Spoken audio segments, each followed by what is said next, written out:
நான் எதுக்குமே நான் கலங்கினதே கிடையாது, எல்லாருக்கும் தெரியும்.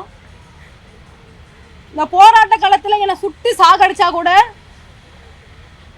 நான் அதை வந்து நான் கெத்தாக நான் வந்து அது மடியணும் நான் ஏற்றின்னு இருப்பேன்.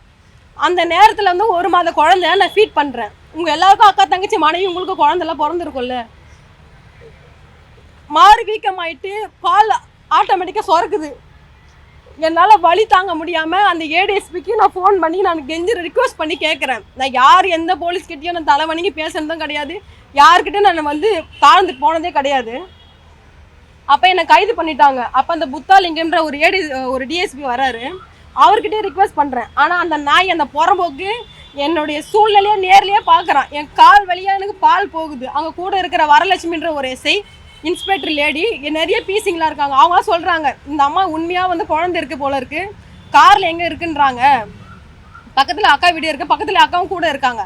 உடனே கூப்பிட்டு வந்து கொடுங்க, அவங்க ஃபீட் பண்ண போல இருக்குன்னு. இல்லை சொல்லிட்டு என்னை 30 கிலோமீட்டர் ட்ராவல் பண்ணி சோளிங்கர் போலீஸ் ஸ்டேஷனில் கூப்பிட்டு போய் என்னை வச்சுட்டாங்க. அதுவும் காட்டு வழியாக கூப்பிட்டு போய் என்னை பயம் கலத்துறாங்களே. ஏன்னா இந்த ஆளோடைய இச்சைக்கு நான் வந்து போகலை, இந்த ஆளோடைய ஆசைக்கு நான் இணங்கலைன்னு சொல்லிட்டு அந்த ஏடிஎஸ்பி கோயம்பேடு டிசியாக இருந்து வேற ஒரு பொண்ணுக்கிட்டே இப்போ தவறாக நடந்துருக்கான்.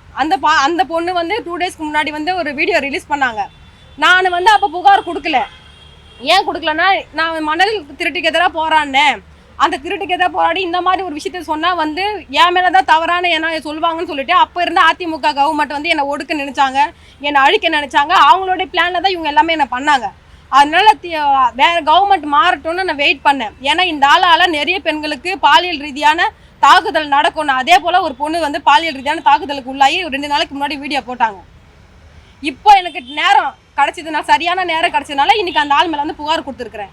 நான் என்ன கேட்குறேன்னா, இது போல் அதிவீரபாண்டி கோயம்பேடு டிசி மாதிரி உள்ள நபர்லாம் வந்து போலீஸ் டிபார்ட்மெண்ட்டுக்கு இவனுங்களாம் வந்து அன்ஃபிட்டு. இவனுங்க எதுக்காக மக்களை வந்து நேரடியாக சந்திக்கிற, மக்களை நேரடி பார்வையில் பார்க்குற பதிவில் வந்து எதுக்கு அரசாங்கம் வைக்கிறாங்கன்றது வந்து தெரியல. அதனால் இந்த மாதிரி நபர்களை வந்து இருந்தாங்கன்னா, அதாவது தமிழ்நாட்டு பெண்களுக்கு உரிய பாதுகாப்பு இருக்காது, அவங்களோட உயிருக்கு வந்து அச்சுறுத்தல் ஏற்படும். அதனால் இது போல் அதிகாரிங்க வந்து காவல்துறைக்குள்ள வாழறதுக்கே இவங்கள அன்ஃபிட்டான அதிகாரிங்க. ஆனால் இவங்களெல்லாம் உடனடியாக வந்து பணியிட மாற்றம் பட்டம் செய்யாம இவங்களை வந்து போலீஸ் டிபார்ட்மெண்ட்லேருந்து இவங்களெல்லாம் தூக்கணும். செய்திகளை உடனுக்குடன் தெரிந்து கொள்ள கீழ்கண்ட கேபிள் மற்றும் டிடிஹெச் நெட்வொர்க்குகளில் எம்நாடு செய்தி தொலைக்காட்சியை காணுங்கள். பாதகம் செய்பவரை கண்டால் நாம் பயம் கொள்ளலாகாது பாப்பா, மோதி மிதித்து விடு பாப்பா, அவர் முகத்தில் உமிழ்ந்து விடு பாப்பா. அண்மை செய்திகளை உடனுக்குடன் தெரிந்து கொள்ள இணைந்திருங்கள் எம்நாடு தொலைக்காட்சியுடன்.